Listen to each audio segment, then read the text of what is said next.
Time to recycle the events of the past week in print now on BBC Two with Jim White. This week, a What the Papers Say special edition on the media's new obsession with a 19-year-old au pair from Cheshire.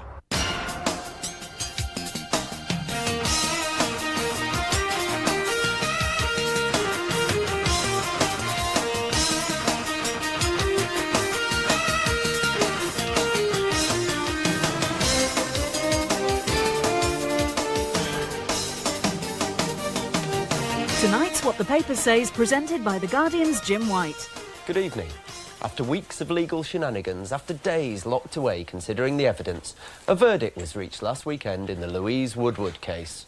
An insult to justice. Nightmare of a nanny. New special on pages 2, 3, 4, 5, 7, 9 and 10. So unfair! See pages 4, 5, 6, 7, 8, 9, 12 and 13. Stitched up by the system that freed O.J. Simpson. Louise's Nightmare. Pages 2, 3, 4, 5, 6, 7, 8, 9, 11, 12, 13 and 14. Yes, for once the papers were unanimous. There was not a shred of reasonable doubt in their collective minds that a cruel and unnatural foreign legal system had crushed a frail, pale English rose. How could they find her guilty? The sight of a young English girl in the hands of a foreign judicial system has been unsettling. Her reaction to the verdict will have scarred many souls. Among the scarred souls were those of Fleet Street's finest. The bailiffs gave us the almost telepathic warning. They knew, I could feel it, they knew it was going to be guilty, and they knew it would be wrong, unjust, cruel in the extreme. David Usborne in The Independent. For the Sun's man at the trial, Bill Coles, it was all too much. The sight of poor Louise Woodward buckling at the knees and crying for mercy made grown men weep. I know. I was one of them.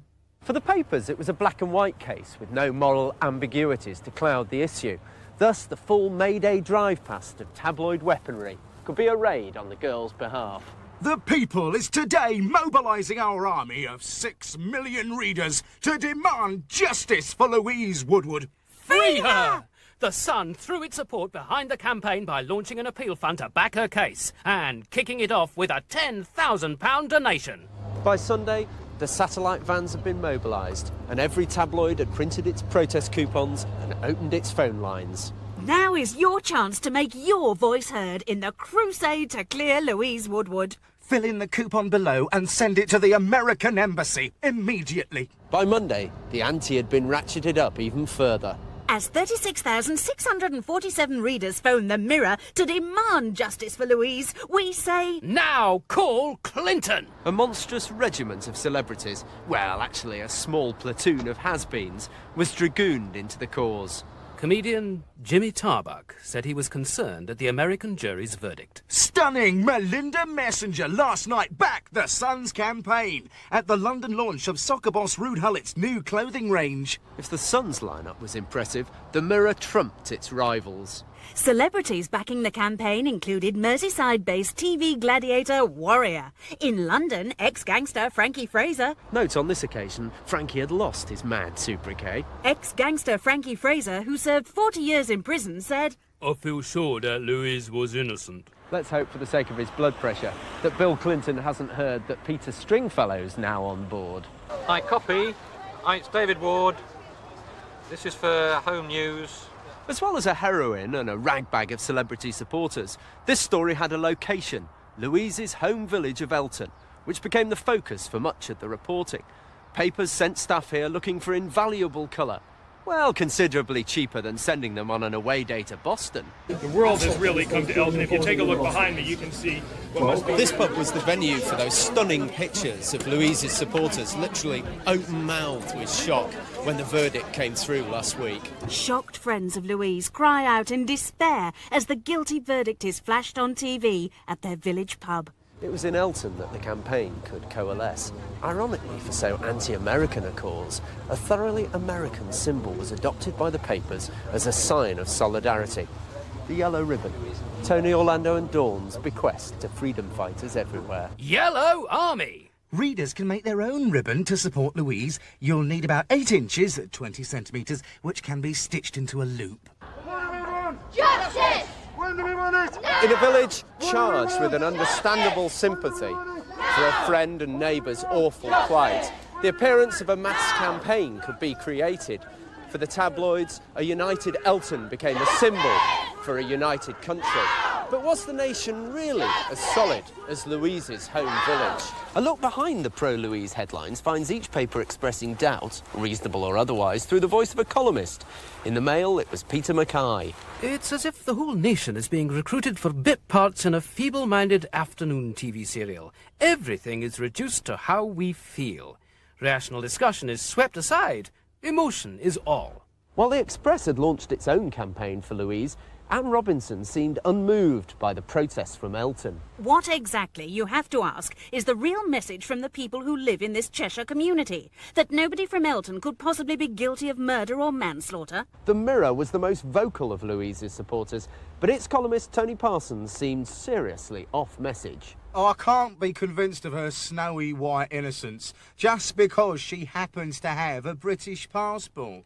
While only the hardest of hearts could find no room for sympathy for Louise Woodward's terrible plight, the tabloids seem intent on an arms race to overstate her case. She was portrayed not just as an innocent, but as a saint, and a virginal one at that. With Britain united in fury and disbelief at the American guilty verdict, Louise's one and only boyfriend, Simon Holmes, detailed her life of innocence. A life in which she held her virginity to be all-important until she found true love. A life which brought joy to children lucky enough to have been touched by it. What a contrast to the parents of Matthew Eapin. Remember him? They were cruel and uncaring. Tot's parents stuck knife in. The judge was an oddball. The 65-year-old TV hater with Louise's fate in his hands. And the jury? They were just plain thick. OK, let's try it one more time. But as another cartoonist pointed out, we're prone to the occasional miscarriage of justice ourselves. The Guildford Four, the Birmingham Six, the Bridgewater Four, Judith Ward. But of course, Louise Woodward isn't Irish or a petty criminal. Hers is an obvious, easy, good cause. And the legal system at fault isn't ours. Voice of the Mirror. U.S. Justice in the dock. If this statue means anything to America, Louise Woodward will today be given back her liberty. To challenge their verdict doesn't upset our status quo. It doesn't disturb the readers. Because ultimately, that's what the hijacking of the Louise Woodward case by the press is all about. Gaining readers. Much of the reporting has focused on the paper's own campaigns. Hundreds of protesters waving copies of The Mirror surrounded the Boston courthouse. Louise Woodward's parents last night thanked Express readers for their support. Now, thanks to the Sun, we feel we are getting the support of the world. Though spare a thought for the Independent on Sunday. Decriminalise cannabis, the campaign everyone's talking about. Too much smoking had obviously made it lose the plot. But the point remains, the harder you campaign, the more you care. And the more credit you can take if and when Louise is released. It's Tuesday afternoon and once more the pub is awash with media activity. The flashbulbs are popping, the mobile phones are chirruping, the press is waiting to see if they get their way, and the judge overturns the verdict. As the copy was filed, it became clear there was to be another twist in the story. Louise in limbo as world awaits ruling on internet. Internet! Louise judged to give verdict on website. We shouldn't have been in the pub at all. We should have been in an internet cafe, plugging into the World Wide Web, waiting for Judge Zobel to post his announcements, waiting for the next twist in the tale that's captivated the nation's press. Good night.